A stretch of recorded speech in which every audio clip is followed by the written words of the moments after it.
Okay, my name is Alvaro. I'm gonna make an scratch and I'm gonna take it away for you.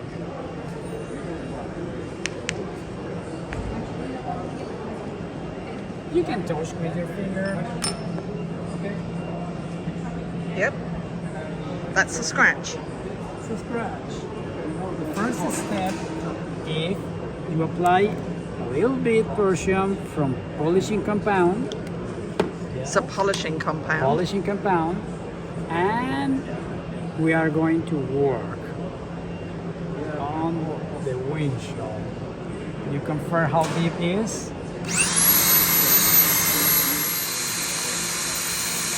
You apply water from time to time.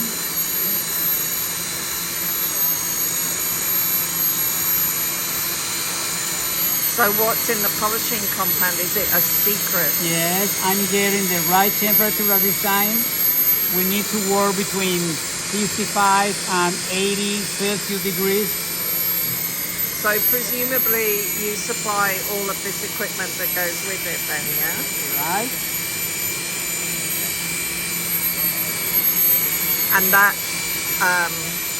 polishing machine, it automatically selects the right temperature? Yes, and we automatically apply the water. Yeah. This is the bottom for water. You slide this. You keep the glass refrigerated also.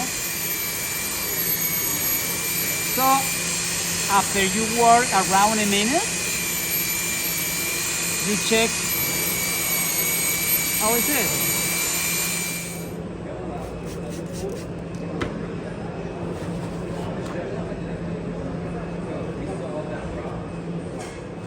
There you go. Okay, completely and utterly gone.